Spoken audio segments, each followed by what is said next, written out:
Buenos Recording in días. progress. Buenos días, doctor. Buenos días, profesor. Buenos días, Hola, doctor. doctor, buen día. Bueno, Buen vamos día. a iniciar esta clase. Primero, una disculpa, han sido días pesados. Yo creo que la semana que entra, el próximo viernes, tendremos aquí en el Congreso la primera práctica procesal en materia legislativa. Hoy vamos a ver un tema muy atractivo, complejo, emocionante, que es el meollo, el espíritu, la columna vertebral de las funciones y facultades del Congreso de la Unión a propósito de lo que está viviendo el país, de lo que ahora ha cobrado relevancia. Son momentos, una disculpa, son momentos muy, estoy apenas adaptándome aquí a la sede de la Cámara de Diputados y hay muchas dificultades. Digo, no conozco, aunque ya he sido varias veces legislador, pero cada vez cambia. Entonces ahora, y lo van a ver ustedes en la práctica ahora que estemos por acá, en las circunstancias que estamos viviendo, esta clase, estas clases de esta semana tienen que ver bastante con lo que el Congreso de la Unión está viviendo. Anteriormente, la función y la actitud, las acciones, los discursos de los legisladores eran poco conocidas. Claro, tiene que ver también la visibilización con la naturaleza y la materia de que se trata la discusión, pero también de las tecnologías de la información. Entonces, vamos a ver funciones y facultades del Congreso de la Unión. Las facultades son tareas o es un conjunto de actividades que la Constitución le confiere a los poderes de la Unión y que se han modificado a través del tiempo debido a las exigencias sociales y a la complejidad con la que las instituciones públicas operan. En sentido estricto, el poder del Estado mexicano reside en los poderes de la Unión. El Poder Ejecutivo ejerce las funciones administrativas, el judicial las funciones jurisdiccionales y el legislativo las funciones legislativas, que van más allá del mero quehacer normativo. Las funciones del Congreso de la Unión son los principales ejes que el poder tiene para desempeñar una actividad fundamental para el cumplimiento con la estructura social, la sociedad, con el mandato constitucional que tiene este poder. Por eso ahora hablaremos de manera general sobre las 6 grandes funciones del Congreso, que así las he clasificado y en el libro de texto que estamos llevando o que estamos siguiendo, están aquí más amplias para que en su casa pudieran darles una relectura o una lectura a los que no lo han hecho.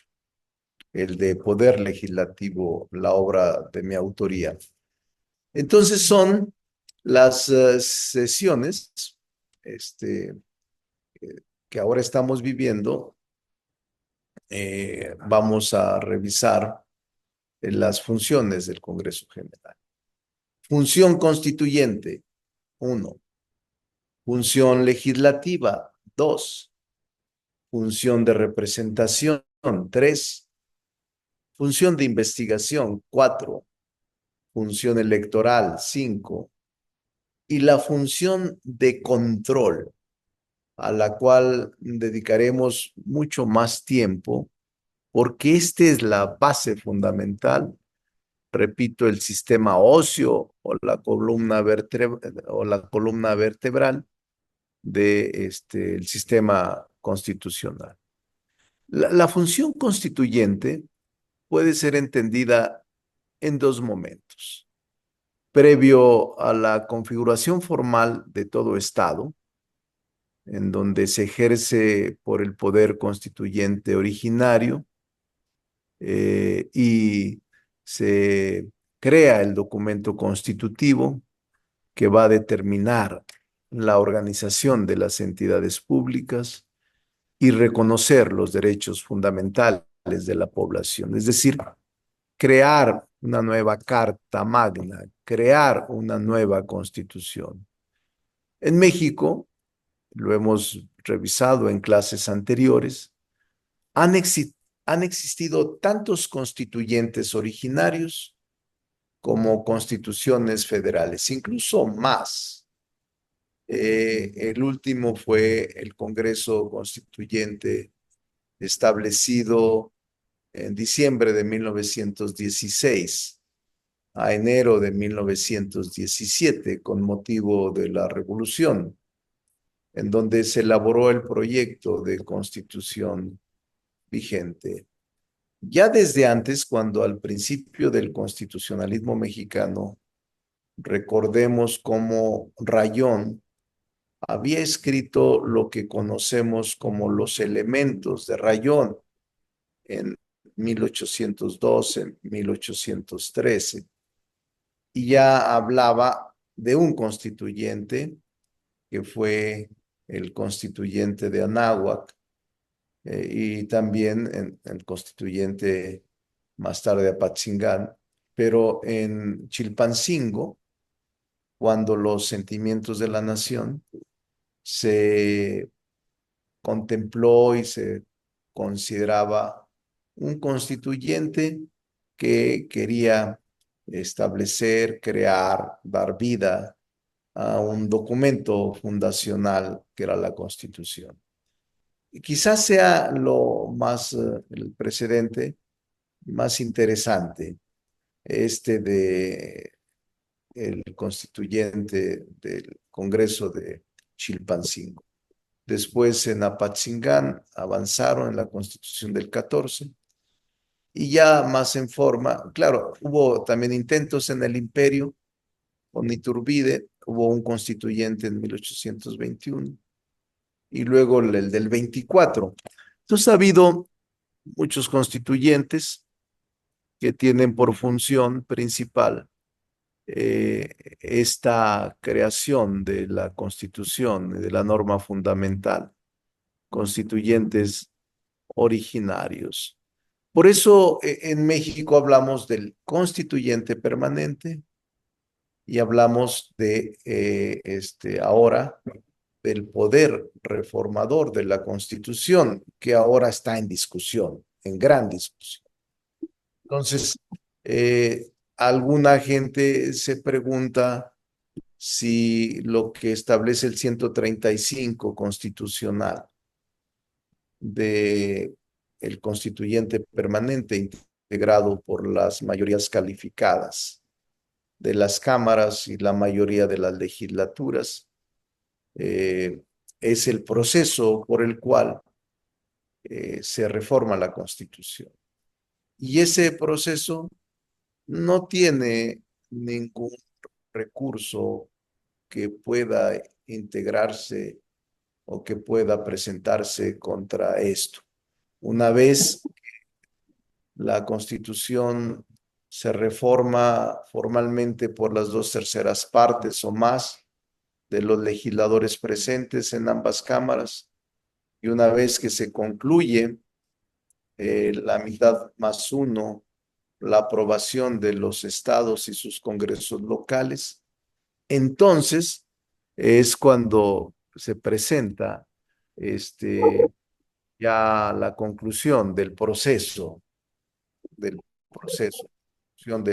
la conclusión del proceso, y no hay recurso alguno, se convierte en la supremacía. Porque el control constitucional en México es el conjunto de mecanismos jurídicos diseñados para asegurar que las leyes y actos de autoridad se ajusten a la Carta Magna. los cuales tienen como objetivo proteger el orden constitucional, los derechos fundamentales, la división de poderes en la nación, en el país. Entonces, el control constitucional se ejerce principalmente a través de la Suprema Corte de Justicia de la Nación y a través de tribunales federales.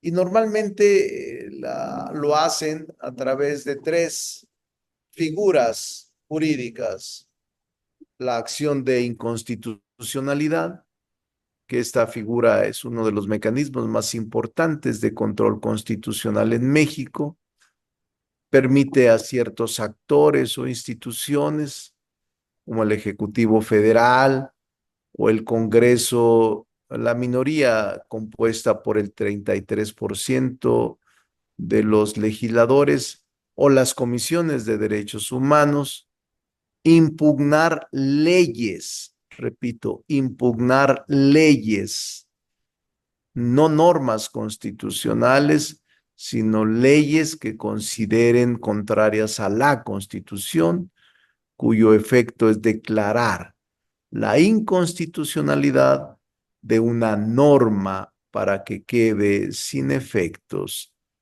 Eso lo puede presentar, promover el Ejecutivo Federal, el Congreso en un 33% de sus integrantes, que es una minoría significativa, cuando se trate de leyes electorales, los partidos políticos y las comisiones de derechos humanos. Repito, son leyes, leyes.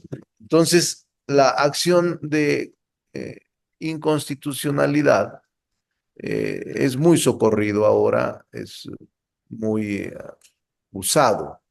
De acuerdo con el artículo 60 de la ley reglamentaria, de la fracción primera y segunda del artículo 105 de la Constitución, hay plazos y hay todo un procedimiento.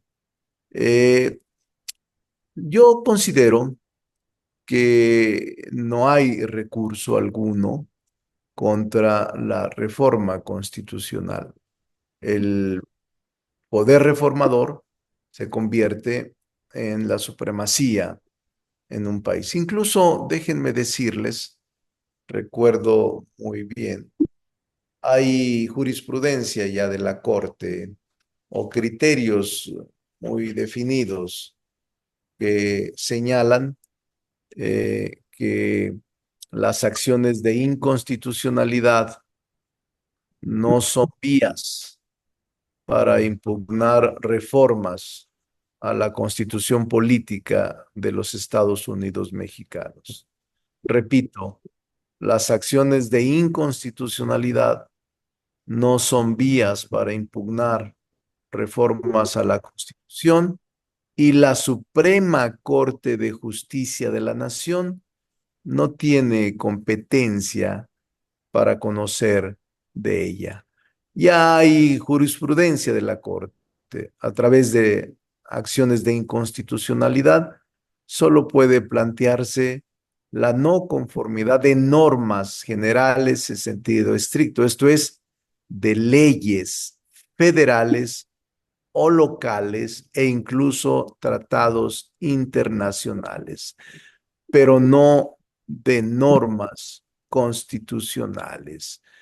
Eh, el Poder Judicial de la Federación únicamente puede actuar dentro de los límites y en los supuestos que el texto constitucional lo establezca, sin que pueda llegar al extremo de ampliar el ámbito competencial o el objeto de un medio de control constitucional, pretexto de salvaguardar la supremacía de la Constitución.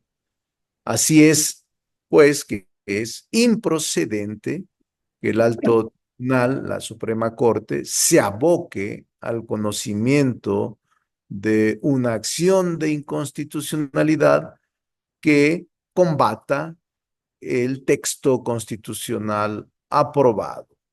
No es jurídicamente, constitucionalmente procedente. Eso es el propio criterio de la Corte, ¿eh? No crean que es jurisprudencia surgida de la Corte. Ahora, el otro mecanismo es la controversia constitucional, pero este mecanismo de control constitucional permite que se resuelvan conflictos entre diferentes niveles de gobierno, federal, estatal o municipal, o entre órganos del gobierno, de acuerdo con el artículo 105, fracción primera de la Constitución, con el objetivo de proteger la división de competencias y garantías, que las autoridades no invadan esferas de competencia ajenas para que no haya este tipo de fricciones. El efecto de una sentencia recaída en esta figura es declarar la nulidad de la norma o el acto impugnado, si así determina la Corte que viola a la Constitución. Repito, se trata de normas, de leyes o de actos, no de reformas constitucionales. El otro instrumento jurídico más usado, el mecanismo más usado, es el juicio de amparo. Es un mecanismo de control que es fundamentalmente usado para la protección de los derechos humanos, y la Carta Magna permite que cualquier persona impugne actos de autoridad que violen sus derechos constitucionales. Existen, como ustedes lo saben, dos tipos de amparo: el amparo directo, que se presenta contra sentencias definitivas, laudos, resoluciones judiciales, y el amparo indirecto, que se presenta contra actos de autoridad distintos a sentencias, como leyes, reglamentos y decretos. Los efectos de esta figura también son invalidar el acto reclamado, pero generalmente sus efectos son individuales. La fórmula Otero: no son erga omnes, no son valederos para todos, aunque ahora en la extensión y en el abuso, para mí es un criterio personal, algunos no lo consideran así, es abuso del juez que otorgue el amparo para efectos generales, o para decisiones más generales y no solo la parte del quejoso. Particularmente, yo he sotenido que esta figura es la más importante desde la fundación, desde que Mariano Otero, Crescencio Rejón, lo plasmaron en la Constitución de Yucatán. Esta fórmula Otero eh, lo veíamos desde sus orígenes. En el constituyente de, si mal no recuerdo, del 24, ya Otero, Mariano, había hablado sobre la importancia de la protección de una figura jurídica para las personas que fueran violentadas sus derechos humanos. Habían estudiado el habeas corpus de Estados Unidos, y particularmente Mariano Otero, en un voto particular, valga la redundancia, se refirió a esto. Incluso en ese voto particular del 47, si mal no recuerdo, 1847, habla sobre la elección de ministros de la Corte y de que era conveniente hacerlo para fortalecer los vínculos sociales del juzgador con los ciudadanos. Entonces, el amparo indirecto se presenta contra actos de autoridad distintos, como lo saben muy bien. Sin embargo, el juicio de amparo, y eso es muy claro y hay que recordarlo siempre, es improcedente contra adiciones o reformas a la Constitución Política de los Estados Unidos Mexicanos. O sea, es textual. El artículo 61 de la Constitución señala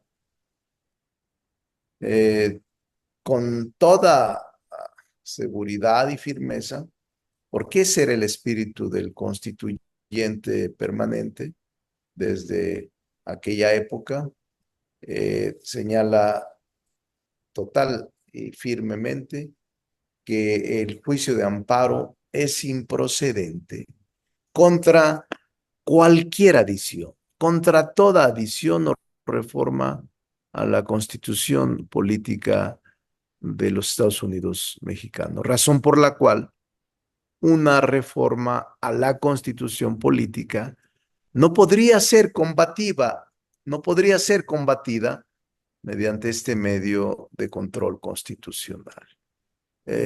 Por eso cuando yo escucho ahora entrevistas de radio que están buscando un recoveco constitucional para impugnar las reformas a la Constitución, no hay recoveco constitucional, ni acciones de inconstitucionalidad, ni controversia constitucional, ni el juicio de amparo, que son los mecanismos para que el constituyente otorgó para el control de la constitucionalidad o de la Constitución. Entonces, para el control constitucional. Entonces, no hay forma de que se invalide una reforma, una adición o una modificación a la Constitución General de la República. Hay múltiples tesis de jurisprudencia en amparos donde confirman la improcedencia del juicio de amparo, contradicciones o reformas a la Constitución Política de los Estados Unidos Mexicanos. Es muy socorrida esta materia en adiciones en algunos juicios que han tratado de impugnar o acudir a vías distintas para inconformarse contra adiciones o reformas a la Constitución Federal, y en todas se ha dicho es improcedente cualquier acción, incluyendo el juicio de amparo en su contra y las acciones de inconstitucionalidad y las controversias constitucionales, por lo que les he argumentado. Es un momento clave el que ahora se vive. Ustedes saben que es ahora precisamente, por eso estoy ahora aquí dando la clase desde acá, no fui a la universidad ahora y les agradezco su comprensión, pero no quiero dejar de impartir la cátedra porque nos retrasamos en el semestre, pero ese es el motivo por el que ahora estoy por esta vía digital impartiendo la clase con ustedes. Y hoy se da a conocer, después de la aprobación de la mayoría calificada, se siguió todo el proceso, el que ya estudiamos: iniciativa de ley, turno a comisiones, deliberaciones, dictamen, envío al pleno, el pleno pone a votación en lo general y en lo particular, viene una votación para constatar la mayoría calificada de los legisladores presentes y luego ya se envía a los estados para su aprobación y que forman parte las legislaturas de los estados del constituyente permanente. Luego regresa, que es lo que estamos haciendo ahora. Han sido aprobadas en 22 estados del país las reformas que se realizaron por las cámaras a 16 artículos de la Constitución en materia judicial, en materia del Poder Judicial. Y lo que concluye es que cada legislador, cada legislatura, perdón, cada congreso local, una vez aprobada, se remite a la Cámara Revisora, es decir, en este caso, al Senado de la República. Y la Cámara Revisora hace el cómputo. Es un acto formal muy sencillo en donde el presidente de la Cámara declara que ha recibido el decreto de 20 o 22 estados de sus congresos en sentido positivo, aprobando la reforma constitucional, en tanto que son más de 16, constituye mayoría, se también concluye el proceso del constituyente permanente. Entonces, el Senado hoy mismo recibirá, o ayer ya recibió los decretos de los 22 estados.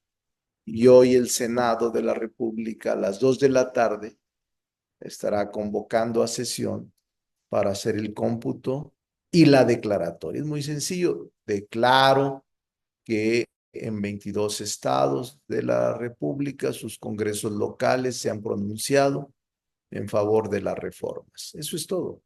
Y luego se turnan a la Cámara de Origen. La Cámara de Origen en este caso es la de diputados.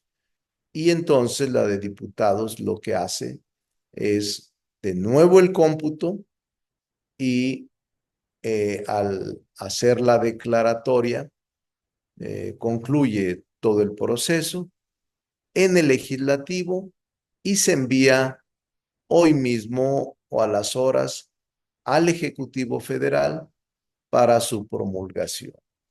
Se promulga y se publica e inicia la vigencia de la reforma constitucional en ciernes. Ahí concluye todo el proceso de la función del constituyente permanente y del poder reformador de la Constitución. La clase pasada, la semana pasada, les decía y traíamos a colación, a estudio, lo que ha sucedido en el constituyente chileno, que había enviado en referéndum si estaban de acuerdo en que se hiciera una nueva constitución, eh, y se logró el sí, pero después en el constituyente tuvieron dificultades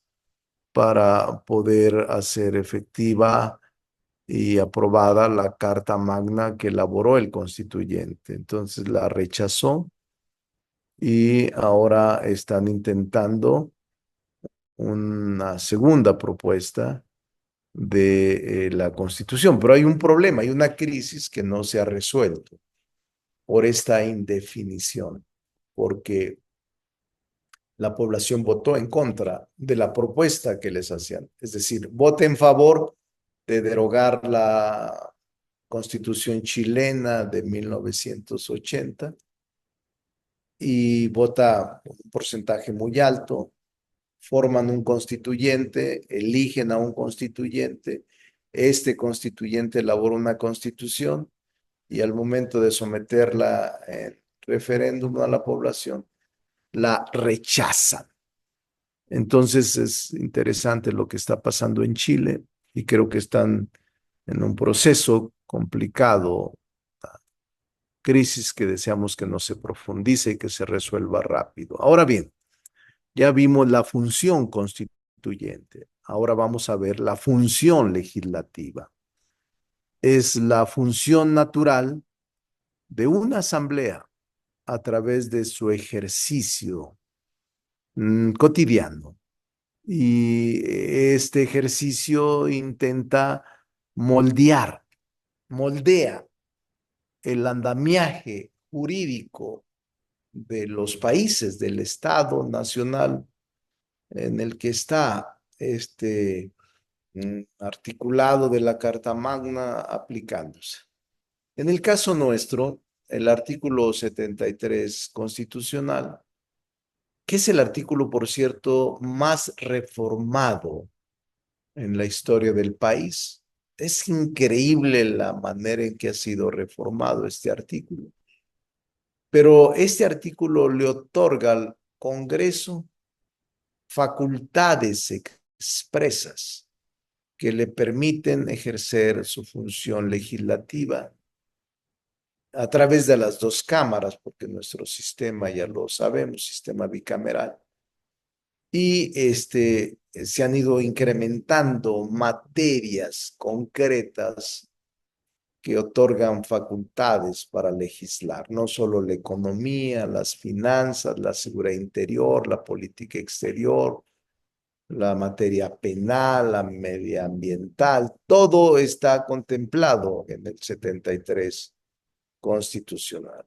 El Ejecutivo Federal, presidente, que es jefe de Estado y jefe de gobierno, tiene un papel administrativo en la función legislativa ejercida por el Congreso al ser encargado de permitir y ejecutar las leyes que expiden las reformas a los ciudadanos, las reformas aplicables para todos de manera general y abstracta. Entonces, adicionalmente,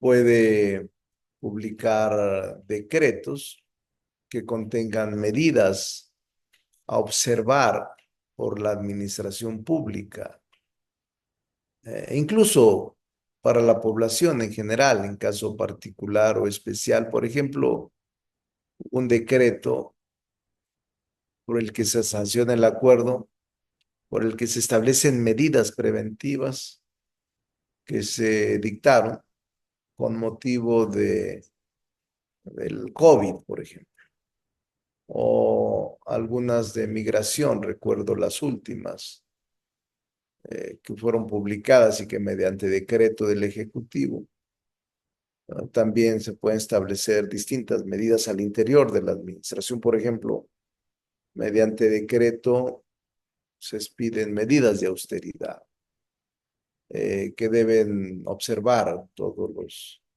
órganos, entidades de la administración pública. Son criterios que obligan a todos a observarlos y que para tal efecto se expide un decreto. Ahora bien, la tercera es la función de representación. Estamos hablando de facultades y funciones del Congreso de la Unión. La función de representación. La condición política del Congreso de la Unión es la representación, toda vez que es órganos colegiados, integrados de manera plural. La representación política ante el Congreso resulta una de las máximas formas de expresión democrática, pues hace posible que en el ejercicio del poder público converjan múltiples voces que intentan equilibrar el propio ambiente político. El reto de los parlamentos o de los poderes legislativos en este nuevo siglo reside en garantizar una representación política efectiva que vaya acorde con los intereses de la sociedad y en el que se consolida una nueva relación entre la ciudadanía y sus instituciones.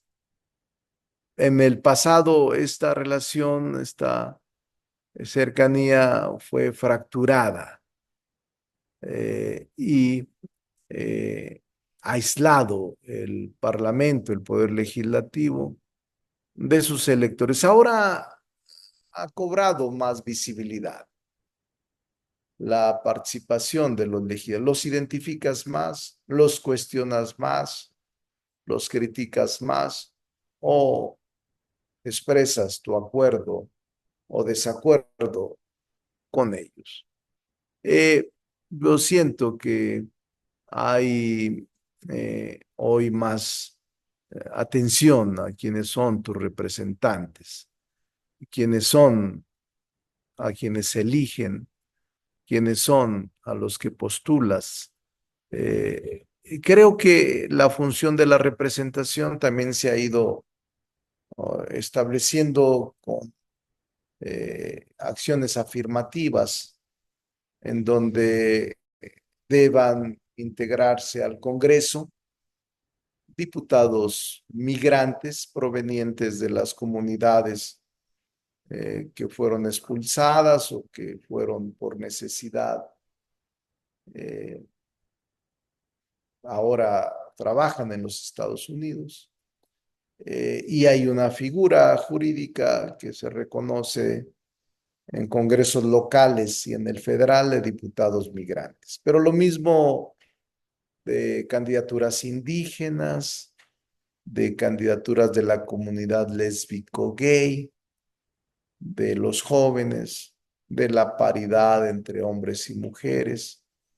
Son cuotas afirmativas de representación de discapacitados, personas con discapacidad. Todo esto pareciera ser eh, ahora una evolución en la función de representación. La otra función es la función de control. La función de control tiene la finalidad de equilibrar el ejercicio del poder público.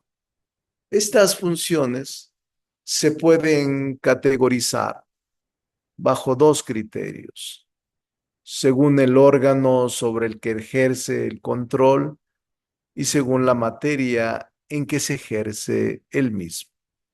Bajo el mismo criterio, el control puede ser externo, cuando se ejerce sobre otros órganos del Estado para garantizar que estos cumplan con lo dispuesto en la Constitución, o interno, cuando se ejerce al interior del propio poder legislativo para garantizar su funcionamiento. Bajo el segundo criterio, el control puede ser de naturaleza administrativa, de naturaleza presupuestal o de naturaleza jurisdiccional, y las ejerce en relación con otros poderes de la Unión u órganos constitucionales o autónomos. Por cierto, ahora en proceso de deliberación estos órganos autónomos, algunos de ellos, también en dictámenes de reformas constitucionales.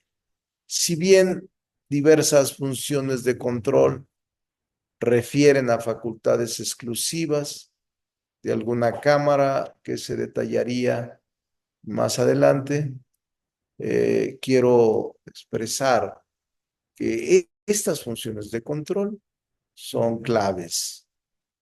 Mi auxilio de láminas que ustedes están viendo en la pantalla para que puedan dar fotografía y las graben, porque yo les diría que estas funciones de control las vamos a ver detenidamente, y en el texto, en el libro de texto, me detengo mucho y particularizo todas y cada una de ellas. El otro control es, bueno, la función de control. Y dentro de la función de control, el control administrativo que ejerce el Congreso de la Unión sobre el Poder Ejecutivo.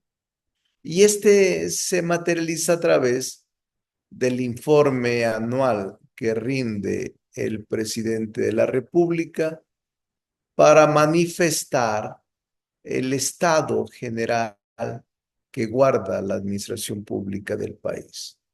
Con ello se transparenta la actividad ejecutiva del Estado. El informe del presidente que acaba de ocurrir hace unos días, el 1 de septiembre, y que nosotros vamos a analizarlo en los próximos días, o el Poder Legislativo tiene la obligación constitucional de glosarlo, de revisarlo, de discutirlo, es una facultad de control administrativo. Esta función también se manifiesta y se materializa en otras facultades conferidas al Congreso. Por ejemplo, la ratificación, aprobación y designación de funcionarios de alto nivel que se encuentran en los órganos jurisdiccionales, en el Poder Ejecutivo o en órganos autónomos, constitucionales o ciudadanos.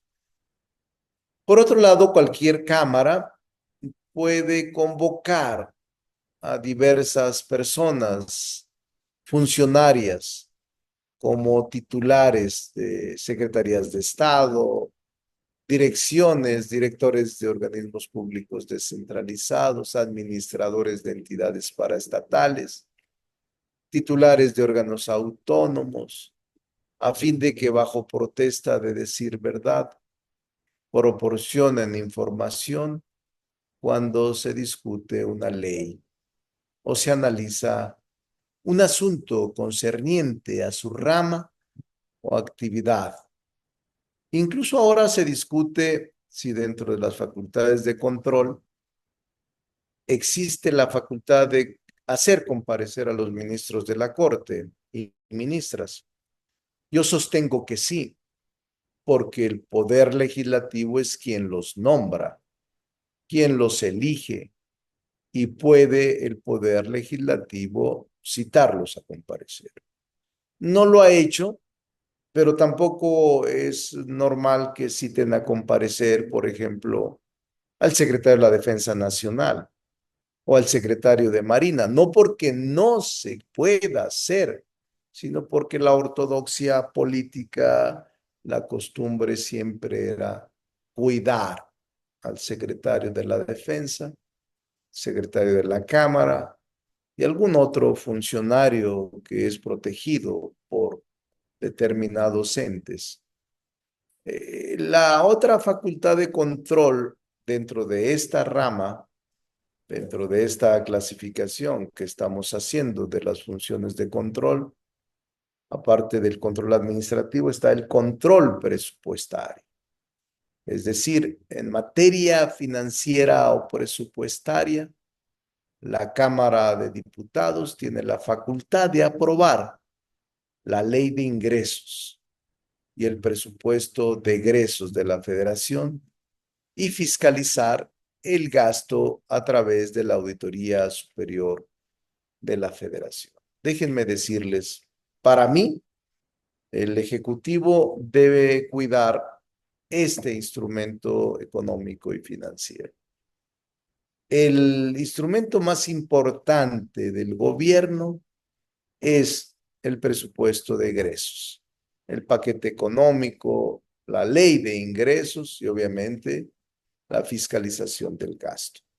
Es el más importante de los instrumentos económicos y financieros que dispone el Ejecutivo Federal, porque es el jefe de gobierno, es el jefe de la administración pública.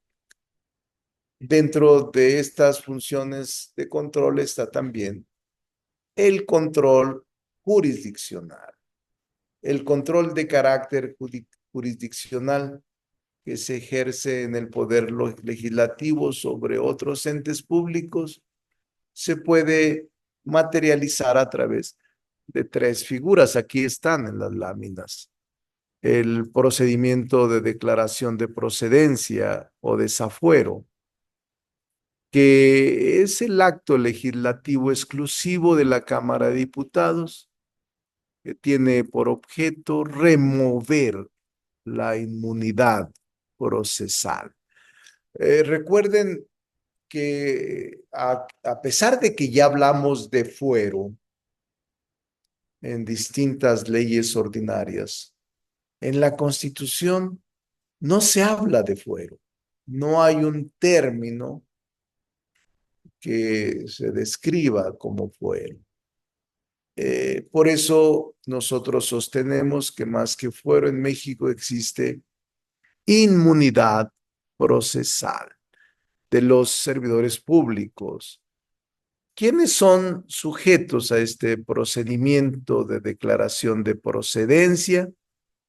Algunos le llaman desafuero. Son diputados, senadores, ministros de la Corte, los propios magistrados de salas superiores, el Tribunal Electoral, consejeros de la Judicatura Federal, secretarios de despacho, el fiscal general de la República, los consejeros electorales. Es decir, hay una amplia lista de autoridades que pueden ser sometidos a este procedimiento y que disponen de fuero. Entonces, la declaratoria de procedencia tiene por propósito que la autoridad ordinaria pueda actuar en contra de ella. La declaratoria debe ser aprobada por la mayoría absoluta de los miembros presentes en la sesión y la Cámara de Diputados, que actúa como órgano acusador, emite la declaración de procedencia, aunque no prejuzga, no juzga a quien le quite el fuero, a quien declara la procedencia, solo elimina temporalmente su protección, su inmunidad constitucional para que responda de las acusaciones o de las demandas que tengan interpuestas en su contra. Ha habido distintos declaratorias de procedencia. Recuerdo algunos en los últimos tiempos. Ustedes se acordarán también de otros, de diputados. Recuerdo de 3 diputados. De senadores no ha habido, pero de 3 diputados sí. ¿Ustedes se recuerdan alguno de los últimos declaratorias que les quitaron fuero? No, no se recuerdan. ¿Alguien recuerda algún tema de... Pues el de Andrés Manuel, ¿no? Bueno, En ese fue uno, ¿sí? Le quitaron el fuero, la declaratoria de procedencia y lo quisieron vincular a proceso judicial. Ese es uno, pero recientes, más recientes. Hubo uno reciente, ¿no? Que fue de un procurador de una entidad una entidad federativa que lo hizo el Congreso de la Unión, pero no lo ratificó el Congreso estatal y llegó a la corte el asunto. Solo no recuerdo bien El de quién era. Morelos, el de Ah, el de Morelos. Morelos, ajá. Pero hubo otros que sí procedieron. Ese no procedió, otros sí procedieron. Me parece, doctor, que hubo uno de un diputado en Puebla, ¿no? Estaba acusado Exactamente, de varios exacto. delitos en contra Eh, de un joven. sí, creo que ese fue un delito de acoso sexual, si mal no recuerdo, violación, algo así, pero sí, en efecto, de Puebla. Y otro más, acuérdense de aquí de la ciudad, el de el diputado Mauricio Toledo, que era delegado de Coyoacán antes, y también hubo una procedencia, una declaración de procedencia. Esos son los más recientes. Y uno de Hidalgo también, un diputado que, si mal no recuerdo, había atropellado a una persona y luego intentó que su chofer se culpara, pero luego se demostró que él era el responsable y tuvo la Cámara que intervenir. Entonces sí, sí fue. Estos 3 son los que yo recuerdo. Ahora, recuerden que es distinta la declaratoria de procedencia a juicio político, ¿eh? Son totalmente distintos, porque la declaratoria de procedencia solo es quitarle el fuero temporalmente sin prejuzgar para que se someta a los tribunales ordinarios. Y el juicio político es un juicio que se lleva a cabo, procedimiento jurisdiccional que se lleva a cabo por el poder legislativo contra los funcionarios que tienen fuero, pero eso sí tiene una acusación y una sentencia al final. En el caso de la declaratoria, no. Se espera la Cámara a que la investigación llegue a demostrar la culpabilidad o no de las personas que están bajo ese proceso. Entonces, El control jurisdiccional es muy importante dentro de las funciones de control del poder legislativo.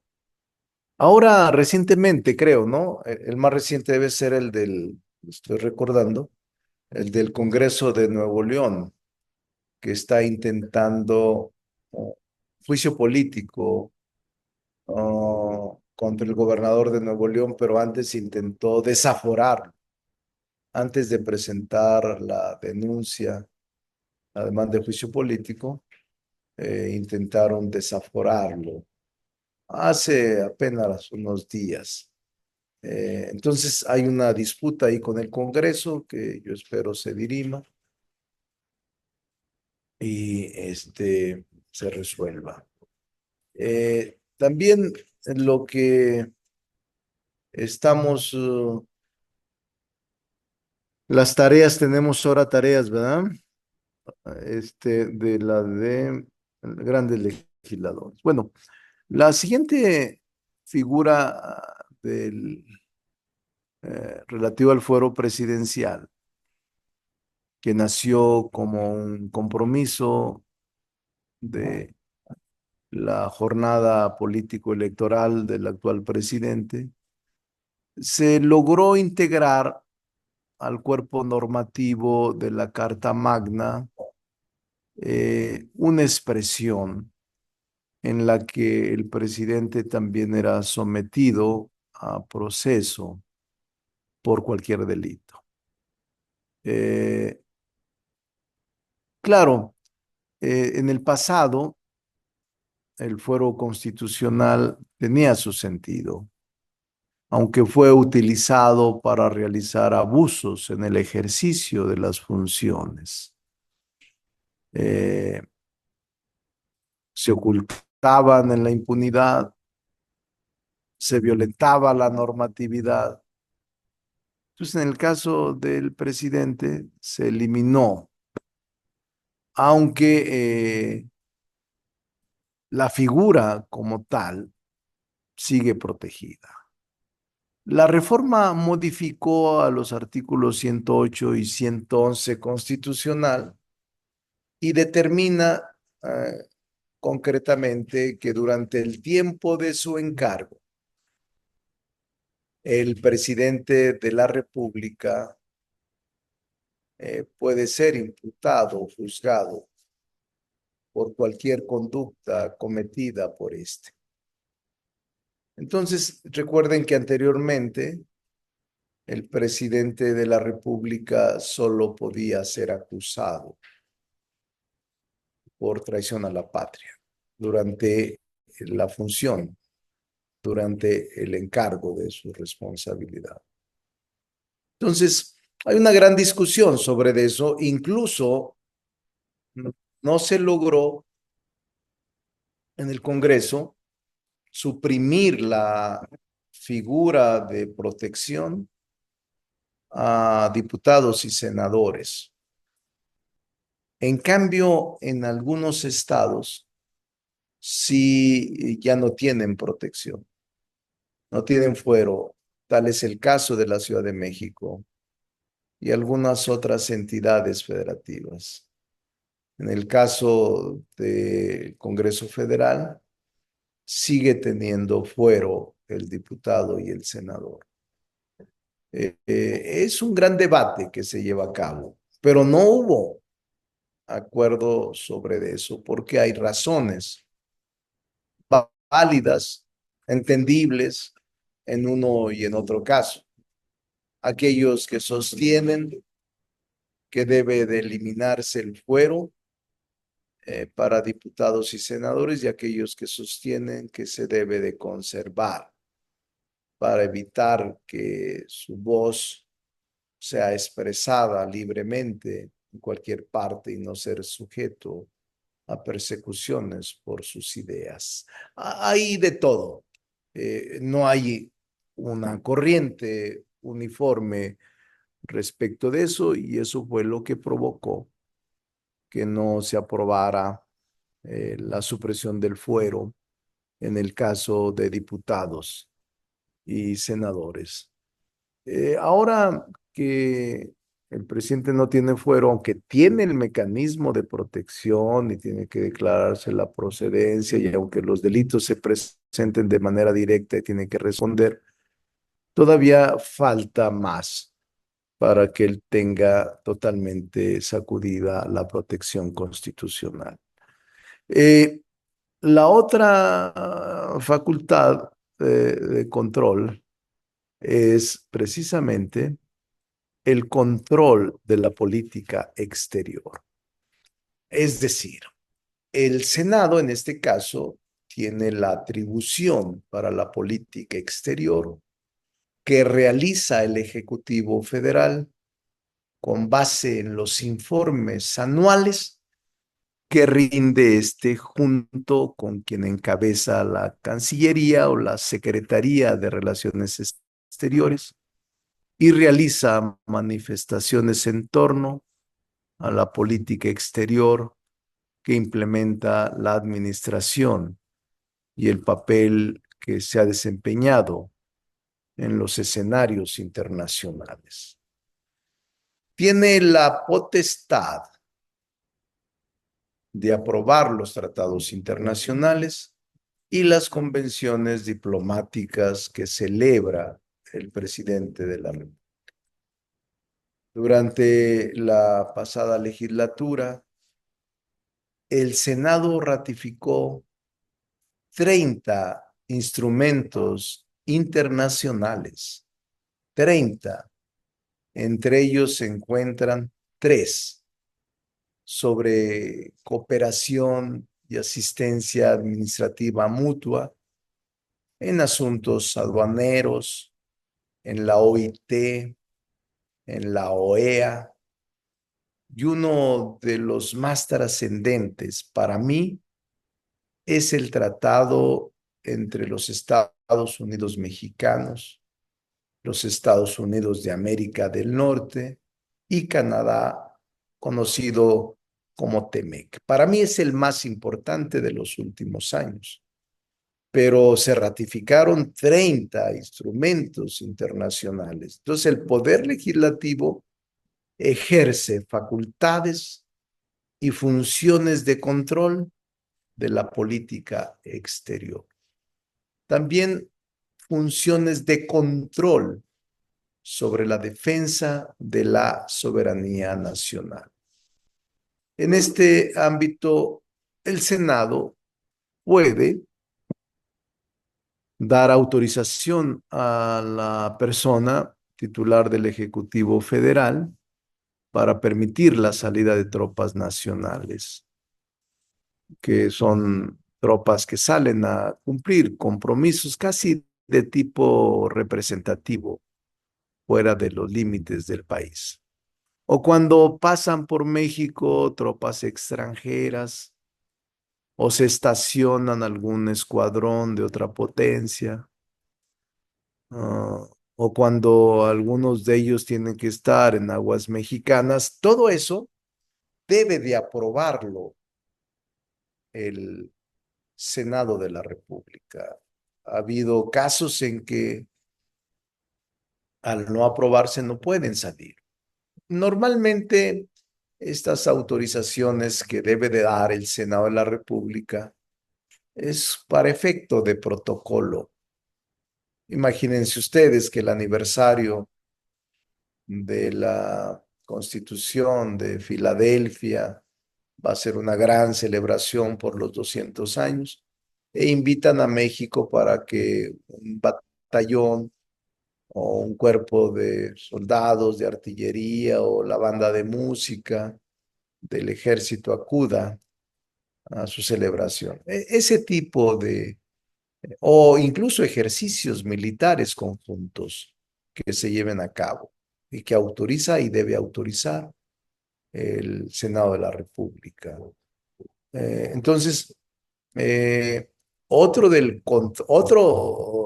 función, mecanismo de control sobre la defensa de la soberanía nacional es aprobar, es analizar y aprobar el informe anual que el Ejecutivo Federal le presente al Senado sobre las actividades de la Guardia Nacional.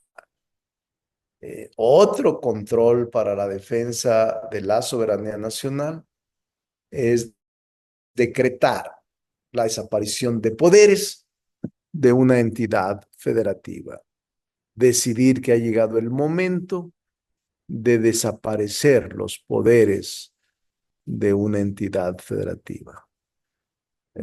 Asimismo, otra facultad es resolver cuestiones políticas que existen entre poderes de una entidad federativa cuando uno de ellos acuda al Senado o cuando ante tal situación se haya interrumpido el orden constitucional. En este caso, la Cámara de Senadores actúa como una especie de árbitro de conflictos políticos entre las entidades, referidas como un amigable componedor, aunque esa figura no está establecida categóricamente en la ley.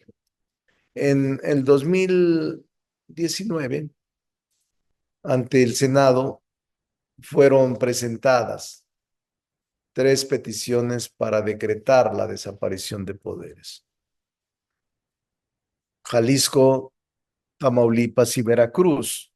El año pasado también se presentaron otras más.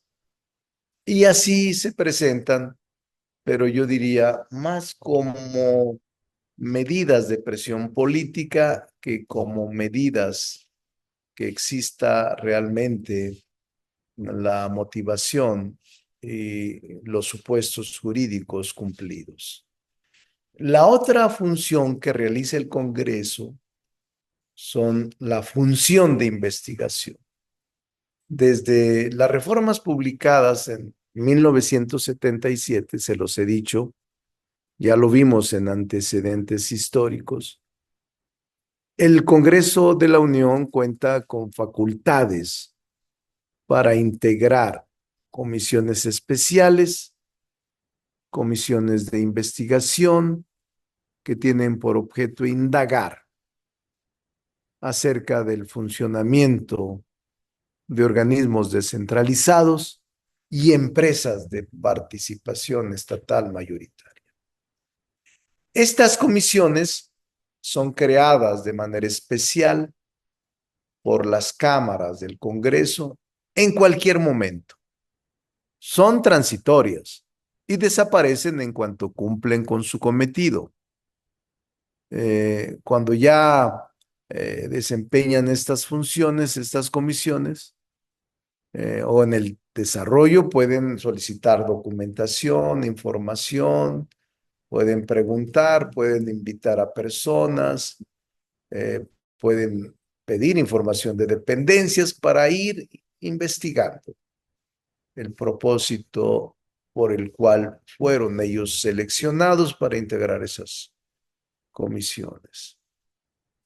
Las comisiones de investigación, que también son facultades de control del Congreso, pueden desaparecer por 3 razones.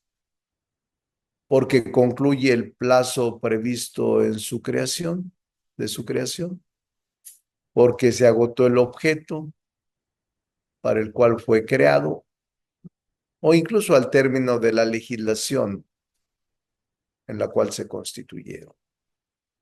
La comisión de investigación, al ser un órgano político, establece la verdad pública con efectos políticos y no se debe confundir con la verdad formal que dilucida un órgano jurisdiccional después de estudiar y analizar un asunto. No obstante, el resultado de la investigación de las comisiones de mérito, a pesar de ser informativa, tienen un gran peso institucional y social y son motivo de solicitudes, de denuncias o demandas ante la autoridad responsable. La Cámara de Senadores cuenta con diferentes herramientas, así como la Cámara de Diputados. Y estas herramientas tienen el propósito de fortalecer y ejercer plenamente sus funciones de investigación, como las comparecencias, solicitudes de información, preguntas parlamentarias e interpelaciones. Tanto la Cámara de Senadores como la Cámara de Diputados ejercen estas funciones de investigación con plenitud. Las solicitudes de información podríamos definirlas como actos parlamentarios a través de los cuales se piden informes, ya sea a través de los órganos de gobierno, comisión, de senadores o diputados, y en su conjunto en lo individual, a dependencias y entidades de la administración pública federal, centralizada, paraestatal y hasta estatales. Las preguntas parlamentarias son demandas que en concreto realizan los legisladores para informarse o tener claridad sobre la actividad de la administración pública.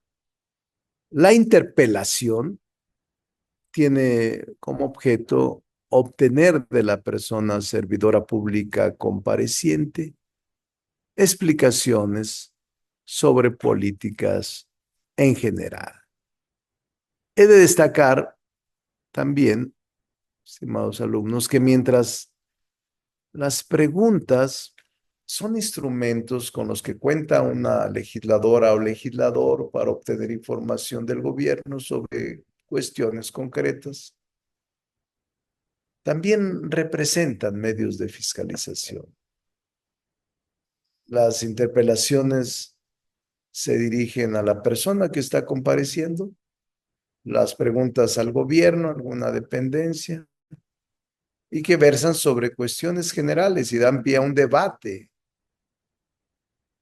y profundización del contenido de lo que informaron. Ya pronto vamos a tener el ejercicio que le llaman mal llamado de la glosa, porque la glosa es algo así como aclarar algo oscuro.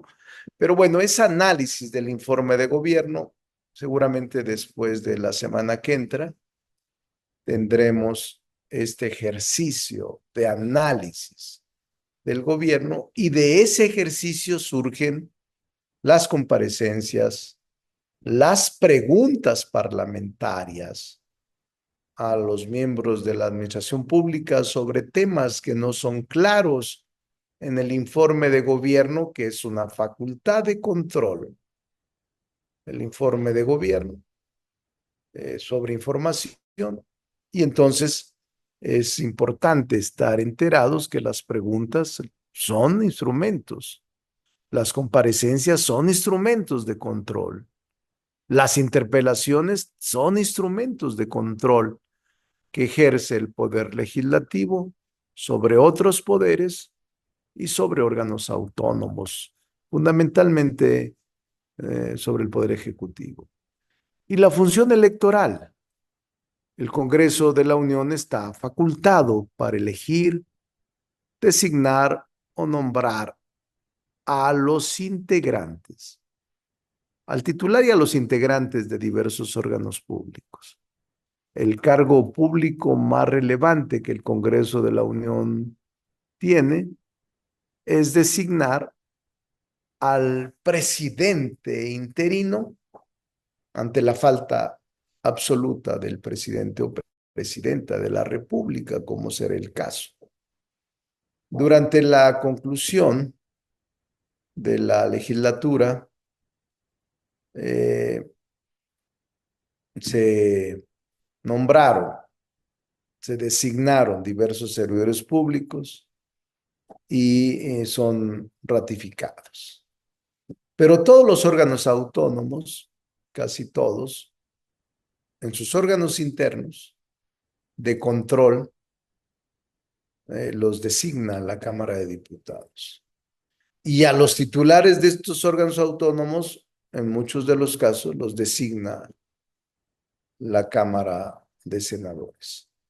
Les hablo del INAI, de la Fiscalía General de la República, del INEGI, del IFT, de la COFESE, que ahora están en un dictamen constitucional planteando en algunos casos la fusión y en otros casos la sustitución o desaparición según sea el tema. En el caso de nombramientos, al tratarse de un proceso de ratificación, el Congreso está ejerciendo una función de control, ya que en su caso se aprueba o se desecha una propuesta enviada por el Ejecutivo. Sin embargo, cuando el Congreso elige directamente las candidaturas y hace una elección sin que se involucre propuesta o participación del Ejecutivo, estamos hablando de una función propiamente electoral. Por ejemplo, los consejeros del INE por parte de la Cámara de Diputados o el fiscal general de la República, aunque sí ahí sí participa el presidente. Pero, por ejemplo, en los magistrados electorales no participa el presidente, sino la Corte envía ternas y el Senado decide. Entonces ahí el presidente no decide. Y en algunos otros, como derechos humanos, si mal no recuerdo, y el INAI, el Senado nombra directamente, ejerce facultades, funciones electorales. Miren, aquí les voy a poner un ejemplo, cómo son los mecanismos de elección de los órganos autónomos o constitucionales. Véanlos ustedes. Sí estará la lámina donde está la Comisión Nacional de Derechos Humanos, que es designada por la Cámara de Senadores. Aquí está, miren. COFESE, Cámara de Senadores. Coneval, Cámara de Diputados. IFT, Cámara de Senadores. Y ahí están. En el libro está muy detallado todo el proceso de designación o ratificación. Aquí están la Fiscalía General, el INAI, el INE, el artículo 73, les digo el más reformado, enlista diversas facultades del Congreso de la Unión. Y se debe comprender que las facultades del Congreso, a diferencia de las exclusivas de cada Cámara, se pueden ejercitar de manera separada y sucesiva por cada asamblea legislativa, actuando uno como Cámara de origen y otra como revisora. Entonces, estos son, miren, para admitir nuevos estados, no sé si esté la lista de facultades, no mencioné todas, pero este es el artículo más amplio, más bien más reformado en la historia del constitucionalismo moderno de las cámaras.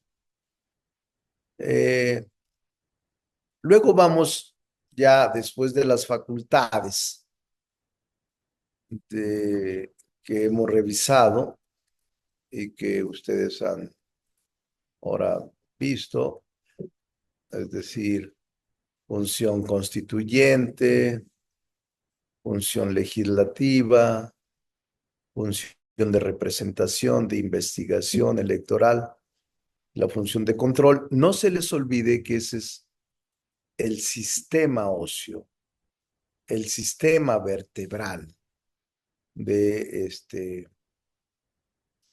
el poder legislativo. Dentro de las facultades del 73, de estas facultades, corresponde que al instalarse la legislatura, que es un acto formal, por el que se da inicio a una legislatura, la ley establece que los legisladores electos que hayan recibido su constancia, esto acaba de pasar, por eso no lo vivimos, pero yo quería que lo vivieran, porque esto hace 8 días, y es cada 3 años esto, en donde los legisladores electos reciben su constancia de mayoría y validez, luego en la Cámara de Diputados se sesiona previamente al primero, el día 29, y con la mesa de decanos, es decir, los que tienen más antigüedad en el ejercicio legislativo, se toma la protesta para acudir el día 1 de septiembre a el informe y a la apertura del periodo de sesiones. Entonces, son ya protocolos muy hechos. Durante la instalación hay una Secretaría General del Parlamento, del Congreso, y se encarga de todo el protocolo y de que los diputados decanos tomen la protesta. Primero la decana se toma protesta y luego la decana o el decano toma protesta a todos. La denominada legislatura, se le llama legislatura al periodo de tiempo que dura el mandato de un órgano legislativo, desde su instalación hasta el término del mandato constitucional de sus integrantes. En México, cada legislatura dura 3 años y son clasificados con un número romano consecutivo.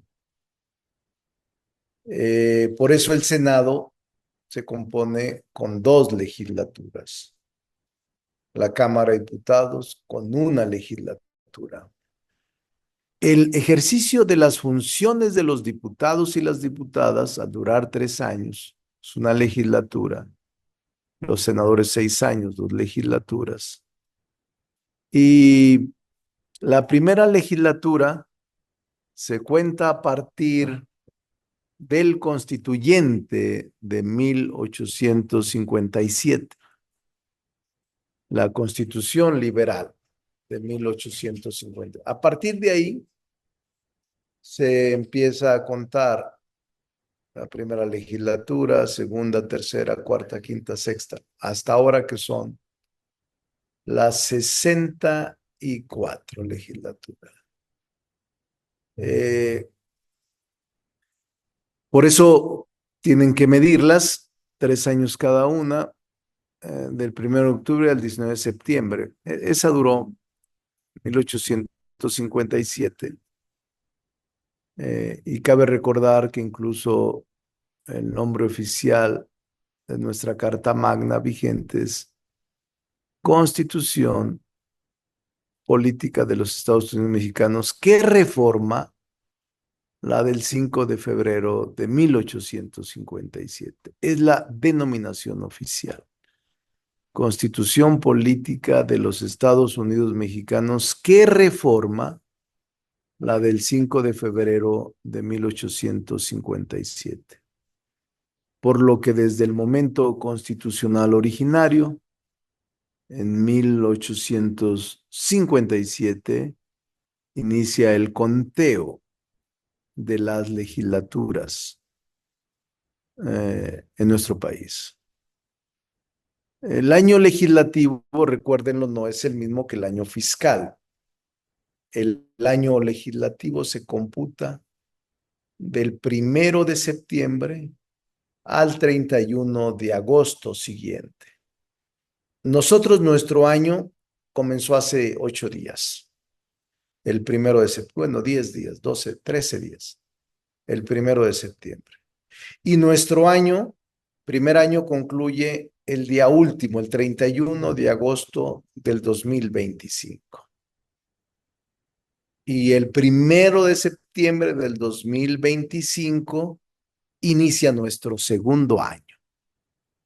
y así continuamente. Ese es nuestro año de ejercicios legislativos.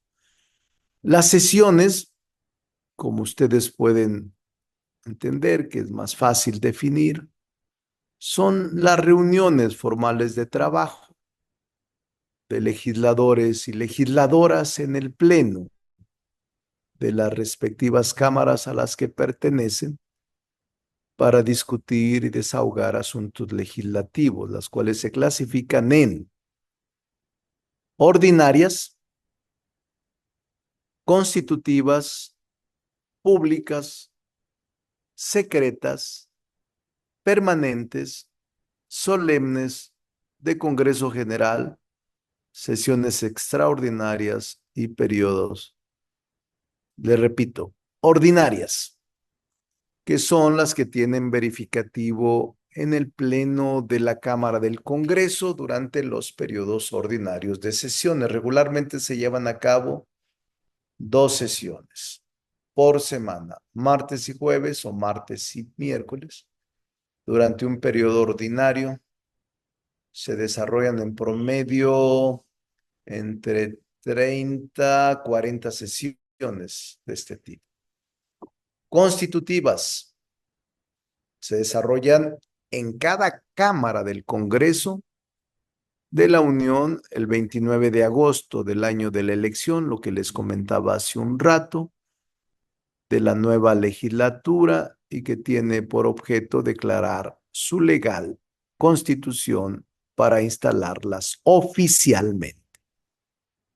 Sesiones públicas, aquellas a las que se puede asistir el público en general, gracias a las nuevas tecnologías y al acceso a un mayor número de medios de difusión. En la actualidad, cualquier persona con acceso a Internet puede ver las sesiones de ambas cámaras en tiempo real. Secretas, aquellas en las que se tratan asuntos reservados a internos, asuntos internos de la Cámara o asuntos entre diputados y senadores que tienen que ver con problemas internos de insultos, agravios, demandas, cosas de esas que por su naturaleza deben ser secretas. Permanentes tienen como propósito desahogar los asuntos de acuerdo a cada una de las cámaras para conservar la sesión del pleno que se trate, a efecto de poder reanudar en forma expedita en otro momento. Por ejemplo, la reforma a comunidades indígenas. Puede haber que haya dificultades y pueden acordar la mayoría de los integrantes a decir, declaremos o declarémonos en sesión permanente. Esta sesión ordinaria, convirtámosla en sesión permanente. Demos un receso, vayamos a descansar y mañana que se reanude la sesión. Y así pueden ser permanentes 3, 4, 5, 6 días. O de tal forma que hasta en tanto se concluya el asunto, se levanta la sesión. Solemnes. Reunión de los integrantes de algunas de las cámaras para realizar un acto ceremonial, protocolario o diplomático. En este tipo de sesiones, por ejemplo, se ha recibido la visita de presidentes y presidentas de otros países. Han estado muchos presidentes en los últimos años. Pero también en ese tipo de sesiones se puede dar la oportunidad de conmemorar fechas trascendentes para la historia nacional o internacional, o reconocimiento a un evento especial, o incluso ceremoniales de tipo conmemorativo, fúnebre incluso de alguno de sus miembros. Congreso General, sesiones de Congreso General, aquellas en las que se reúnen ambas cámaras del Congreso para declarar la apertura del periodo de sesiones, para tomar protesta a la presidenta o presidente de la República, para recibir el informe presidencial cada año, para actuar como colegio electoral a fin de asignar a designar al presidente sustituto interino en caso de que se presente la falta temporal o absoluta del presidente de la República y para celebrar sesiones solemnes. O sea, cada cámara puede celebrar sesiones solemnes, pero también el Congreso General puede celebrar sesiones solemnes. Sesiones extraordinarias son las que se convocan fuera de calendario de un periodo ordinario. La comisión permanente es la única que puede convocarlas, ya sea a petición de sus integrantes o a solicitud del presidente de la República. Este tipo de sesiones se convocan especialmente cuando el proceso legislativo requiere la participación de ambas cámaras o se cuenta con fechas límites para la emisión o reformas a alguna norma por mandato judicial. Ahora bien, periodos de sesiones. El Congreso de la Unión considera dos tipos de periodos: sesiones ordinarias y sesiones extraordinarias. El periodo ordinario es el tiempo fijado por la Constitución para que la Cámara del Congreso se reúna a cumplir con sus funciones parlamentarias. La Constitución señala que el Congreso se reúne a partir del 1 de septiembre. Es lo que yo les decía hace un rato. Nuestro año de ejercicio empieza el 1 de septiembre. Y entonces las sesiones, el periodo ordinario, es el 1 de septiembre de cada año para celebrar un periodo de sesiones ordinario, excepto cuando el presidente de la República inicia su encargo en la fecha, que esto ya se modificó en el artículo del 83. El presidente de la República informa el 1 de septiembre y ese día se inicia el periodo de sesiones. Ahora, el periodo de sesiones se puede prolongar hasta el 15 de diciembre del mismo año, excepto cuando el presidente de la República inicia su encargo, en cuyo caso las sesiones se podrán extender hasta el 31 de diciembre de ese mismo año, solo cada 6 años en el caso de que se requiera. Y el segundo periodo no se podrá prolongar más allá del 30 de abril del mismo año. Entonces, son dos periodos ordinarios. Uno inicia el 1 de septiembre y el otro inicia el 1 de febrero y termina el 15 de abril. Y cuando hay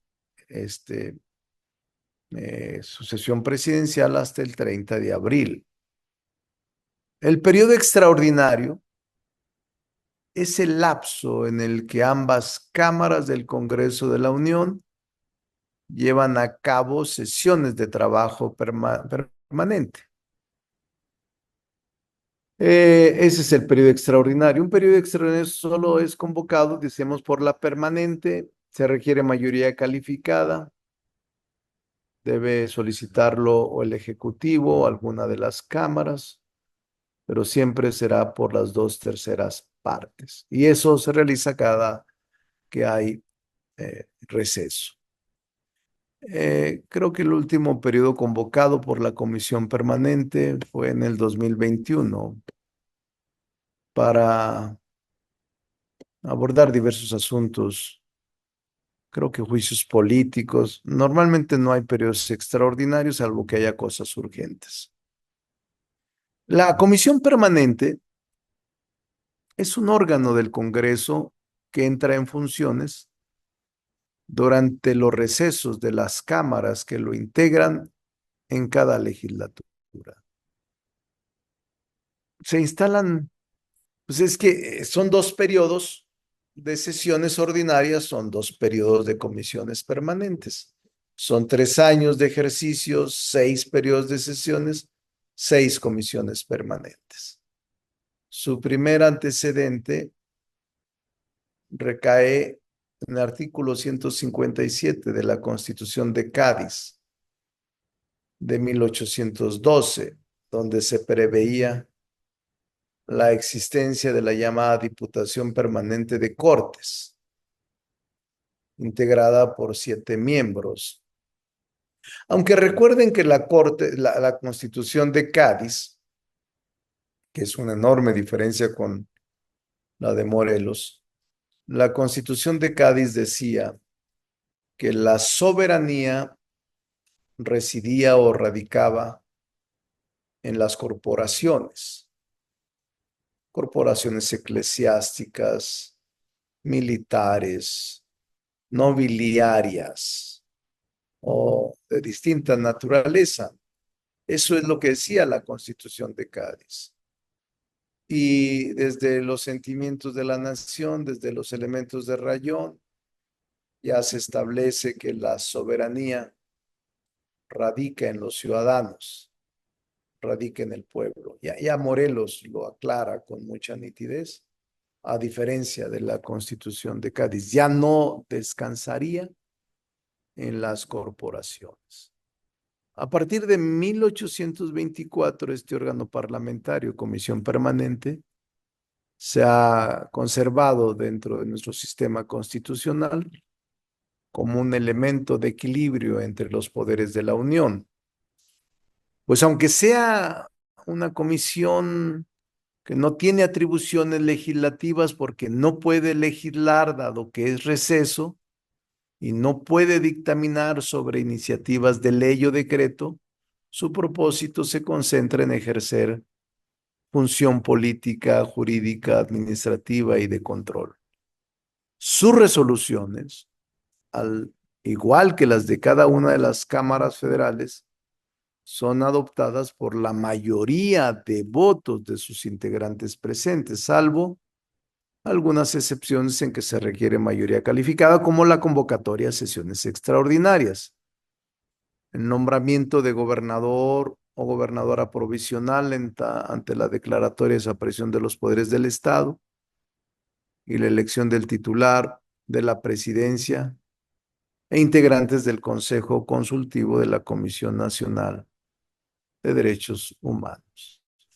La comisión permanente se compone de 37 legisladores o legisladoras, de las cuales 19 son diputados o diputadas, 18 senadores y senadores. O sea, son 37 en total de los 628 los que funcionan en comisión permanente en épocas de receso.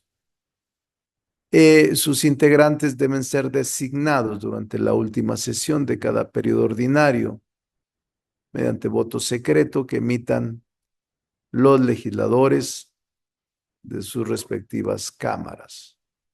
Claro, hay por cada titular un suplente. Para la elección de los integrantes también se considera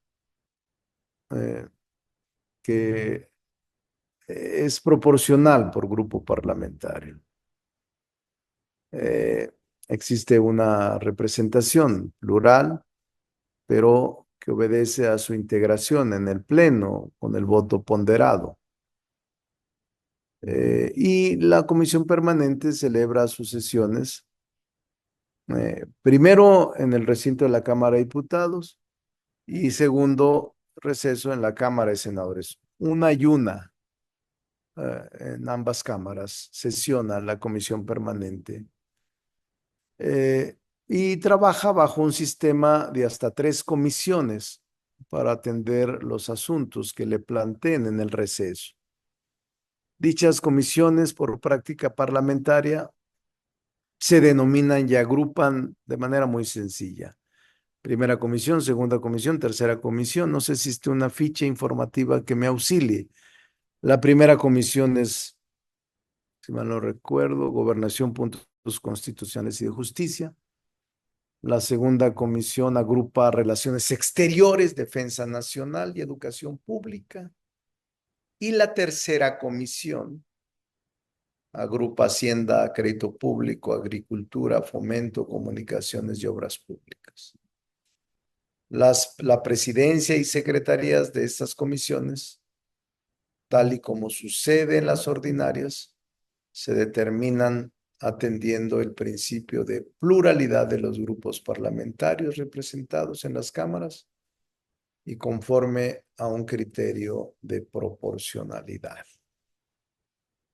La última comisión permanente instalada se conformó con 16 legisladores de Morena, 6 del PAN, 5 del PRI, 2 del Verde, 2 del PT, 3 de MC, del PES 1 y del PRD 2.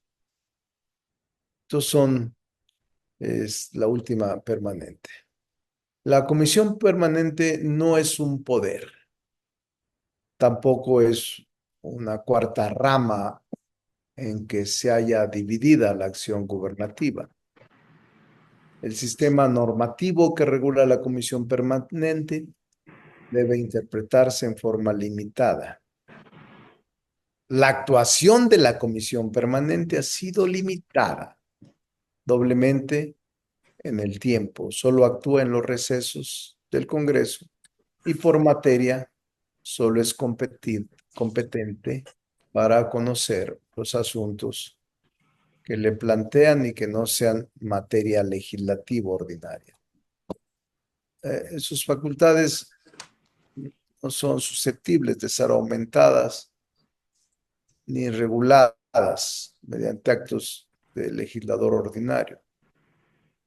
El presidente de la República no tiene facultad de veto. La comisión permanente es un órgano de apoyo, de auxilio. Es un órgano interesante porque funciona en las épocas de receso, pero tiene limitantes. Sí le plantean todo tipo de asuntos. Se reúne una vez por semana y es la ocasión en que debaten senadores y diputados en un mismo recinto. Cada permanente, los 2 periodos por año. Así funciona. Bueno, tenemos la tarea de hoy, que es Grandes Líderes. La voy a ver, tengo mucho tiempo ahora. La voy a ver este fin de semana. Tengo mucho que escribir. Pero faltó José Norberto García. ¿Está en la clase? No me Sí, entregó. profesor, aquí estoy. ¿Por qué no Aquí entregaste estoy. la Aquí clase? es que justo la tengo, pero ayer tuve un problema con mi compu y no la pude subir. Ah, Entonces, bueno. no sé si la pueda subir. Ahorita Sí, justo la tengo abierta y les iba a escribir para eso. sí, sí puedes, porque me Va. Muchas extrañó gracias. que no En la este entregué. momento la subo. Muchas gracias. Bueno, a ver si la semana que entra ya tenemos una clase aquí y revisamos su tarea y otras tareas que les voy a dejar, porque quiero hacer la primera práctica procesal legislativa aquí en la Cámara de Diputados. Entonces vamos a ver, y si no nos vemos allá, nos escribimos en la semana, pero son etapas complicadas. Que se la pasen muy bien este 15 de septiembre. Lean y estudien el libro porque hay muchas cosas que quisiera que revisaran, por favor. Buen 15 de septiembre. Es un fin de semana largo. Es mucho tiempo sin hacer cosas productivas, pero bueno. Está bien, nos veremos la semana que entra. ¿Tiene algún comentario, alguna pregunta, alguna duda? Yo sí, doctor. Buenos Sí. días. Al principio, cuando estaba exponiendo el tema de las reformas a la Constitución, le planteaba que, si de acuerdo a cómo está el texto de nuestra Constitución, el poder constituyente tiene límites para reformar disposiciones de la Carta Magna de conformidad con lo que establece, por ejemplo, doctrina en materia constitucional. ¿O cuál es su punto de vista en ese aspecto? No, la supremacía constitucional la tiene el órgano reformador. En cualquier parte, es una buena pregunta porque estaba escribiendo recientemente, estoy escribiendo algo de la Corte, precisamente la historia, y había un tema sobre esto precisamente. Eh, la doctrina permanentemente ha dicho que el órgano reformador, el constituyente permanente originario, está ubicado en esta supremacía constitucional. El constituyente permitió el control constitucional y le estableció límites a la Corte. La Corte tenía solo funciones de control de legalidad en el pasado. Fue a finales del siglo pasado, 1970 y tantos, 90 y tantos. Después de la supresión de la Corte completa con Cedillo, se les otorgó el control de la constitucionalidad de los actos. Pero el constituyente siempre estableció límites de la Corte. Yo les decía, límites a la actuación de la Corte. Por eso, en controversias constitucionales, en acciones de inconstitucionalidad o en amparo, no procede recurso alguno. Y hay jurisprudencia de la Corte, hay criterios y hay doctrinas que los propios ministros de la Corte han dicho, no somos competentes para conocer de adiciones o reformas a la Constitución. Hay una supremacía constitucional en la que no podemos involucrarnos. Entonces, las reformas constitucionales desde siempre nunca han sido combatidas, ni menos anuladas. Sí se anulan leyes ordinarias, leyes reglamentarias, normas generales, pero nunca una reforma constitucional. Entonces, incluso Mariano Otero, no es que apenas anoche lo estaba revisando un voto particular, muy interesante, no sé, es que no lo tengo tan a la mano porque ha sido pesado este día. Estos días han sido particularmente muy pesados. Entonces, eh, y lo subrayé porque vi una cita muy interesante, pero no sé dónde está, donde establece incluso Mariano Otero eh, eh, que debe de haber, mira, dice, fíjense,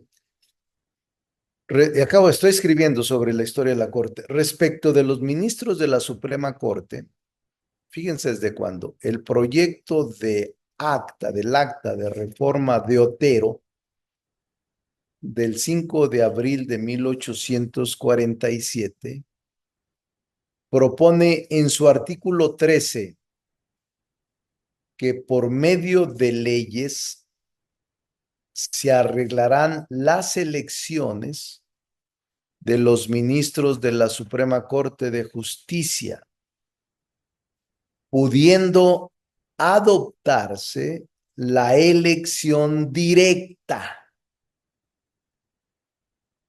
Y luego dice, idea que es refrendada en su voto particular publicado el mismo año, en donde afirma que la base y garantía de toda constitución y muy especialmente de las democráticas es que hacen emanar de la elección todos los poderes del Estado, incluyendo el judicial, porque de ella dependen de que sean buenos o malos, que representen a la nación entera. Otero afirma desde 1947 que los jueces, ministros, Poder Judicial deben ser electos de manera directa.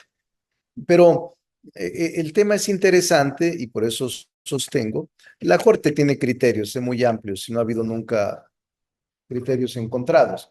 Siempre ha sostenido que no hay ningún recurso contra una adición o contra una reforma a la Constitución. Entonces, ya al culminarse, hoy se culmina o mañana, se culmina con lo que yo les comentaba, de el cómputo que debe hacer el Senado, la declaratoria, nos lo envía, nosotros hacemos el cómputo y declaratoria y se lo enviamos al Ejecutivo para su promulgación.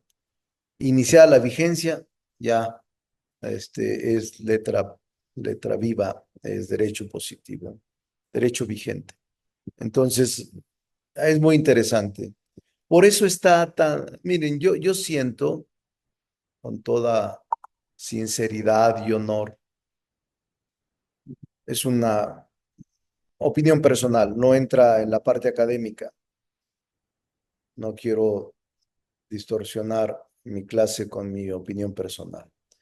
Pero yo percibo y pienso que el cálculo de un sector opositor al gobierno o el cálculo de la oposición en su conjunto era que era imposible, era que resultaba imposible que el movimiento encabezado por el presidente López Obrador, Claudia Sheinbaum, pudiera ganar la mayoría calificada.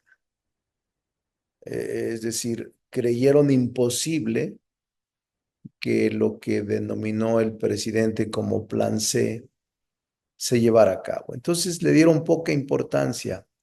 Yo he estado revisando ahora las reacciones del 5 de febrero de este año y posteriores reacciones, en donde se minimizó el Plan C y se dijo por intelectuales, articulistas y columnistas que era imposible lograr la mayoría calificada por un solo movimiento.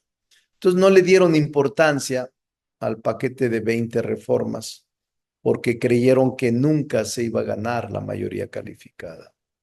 Y dejaron, incluso la Cámara de Diputados convocó a foros desde febrero, marzo, abril, mayo, junio, en todos los estados, y la Corte, los jueces y los ministros, todo el Poder Judicial no participó. Pero ya cuando se votó, se intentó por varias rutas, mecanismos y procedimientos el que no se lograra la mayoría calificada por el movimiento. Primero, no se creyó, fue una sorpresa el que los resultados arrojaron 256 distritos de 300 y 36 millones de votos, más de 2-1. Yo vi muy fuerte a la doctora Claudia Sheinbaum, pero el número de más de 2-1 no se da en ninguna democracia moderna. Vean ustedes Estados Unidos, 48-52, 47-53, 46-50. O sea, no diferencian más de 4 o 5 puntos. Pero aquí se dio una elección atípica. Para mí, muy fuerte la diferencia y con mucha legitimidad. Yo sí creía que íbamos a ganar con fuerza, pero 256 de 300 distritos que componen el 83% de las cámaras es muy fuerte. Y se dio una elección atípica porque fue pacífica, salvo 2, 3 eventos aislados, pero fue una elección atípica porque participó muchísima gente. Hubo tranquilidad en el ejercicio del voto. No hubo las viejas prácticas de robo de urnas, acarreo, operación tamal, operación carrusel, todas esas operaciones que hacían en el pasado. No hubo nada de eso, por eso es atípica. Y con esa contundencia, entonces intentaron por la vía de los tribunales anular elecciones. Los tribunales actuaron conforme a la ley. Intentaron atenuar la sobrerepresentación, lo que ellos llamaron sobrerepresentación, aplicando criterios distintos a los que ellos habían aplicado en el pasado. Tampoco lo lograron y el tribunal se sostuvo, calificó la elección presidencial y asignó la representación proporcional en razón de las fórmulas que establece la Constitución. Tomamos protesta el 29 y ya no hubo forma. Habría habido una forma de no llegar a la reforma constitucional, y no en la Cámara de Diputados, porque en la Cámara de Diputados el conjunto de diputados que pertenecemos a una corriente política son 265, o sea, no está muy sobrada la mayoría calificada. En el Senado era la forma de frenar la reforma constitucional, constitucionalmente, valga la redundancia, porque en el Senado solo había 85, primero 83. Faltaban 3 senadores para lograr la mayoría calificada. Luego 2 senadores del PRD se suman a Morena, que se vale, siempre se dan esos actos al inicio de las legislaturas y en el trayecto de las legislaturas. Siempre hay chapulineos y cambios de bandos en el trayecto de las legislaturas. No debe de extrañarnos, ni debe de asustarnos lo que sucede. Son prácticas políticas, reprobables o no, pero son prácticas políticas que se suceden. Y era la única manera, entonces estaba muy contenta la oposición porque el Senado era el órgano donde iban a detener la reforma. Si detienen la reforma en el Senado, simplemente no pasa y queda desechada. Con un voto. Entonces lograron 85 y al final la sorpresa fue un militante del PAN, Miguel Ángel Yunes, y la ausencia de uno de MC, que complementó y ya no puso en duda la contundencia de la mayoría calificada, porque un voto menos cuenta en la mayoría calificada, porque no asiste, no vota. Y fueron, creo, 86 contra 41, creo. Y la oposición contaba con 43 para poder impedir la mayoría calificada. Así se dio, pero ya es letra positiva, ya es derecho, ya será derecho vigente. Y así seguirán las otras reformas. Entonces, sí es lo que sucede y ahora pues están buscando un recoveco. No lo hay, no existe, no existe. Ellos lo saben. Los ministros de la Corte, los magistrados de tribunales, bueno, se atrevieron, jueces de distrito, aunque es claramente improcedente el juicio de amparo y otorgar suspensiones sobre reformas constitucionales, se atrevieron a suspender actos, a emitir suspensiones provisionales de actos para el legislativo. Ilegal, totalmente incompetente el órgano, inconstitucional, y por eso, pero entiendo que es la desesperación y entiendo que es esta situación, pero no deberían estar preocupados porque ningún trabajador se afecta de los casi 50,000, ningún trabajador. Irá a la mitad a elección el año que entra y la mitad del 2027. Todavía estamos viendo leyes reglamentarias. No debieran estar preocupados, sino que simplemente hay un proceso de transición política y un estado emergente, un gobierno emergente sustituye a un estado del pasado, un régimen que la gente decidió en las urnas ya no avalar. Pero las urnas son cada 3 años, no hay victorias para siempre, ni tampoco eso debe causar algarabía excesiva, ni actitudes de arrogancia, sino de cuidado y de cumplimiento de compromisos. Pero es un tema muy, muy interesante, muy importante. Entonces, ya lo platicaremos. Pero este tema que me permito abundar es yo estoy escribiendo sobre eso y hay que dedicarle un día a esto, ahí en la clase. Hay puntos de vista y todos se respetan. Por eso es la academia, donde hay respeto, diversidad y universalidad de opiniones. Bueno, nos veremos la próxima semana, jóvenes. Gracias, doctor. Buen día, Gracias, muchas doctor. gracias. Hasta luego. Hasta luego, gracias. Gracias, doctor. Buen día. Gracias, doctor.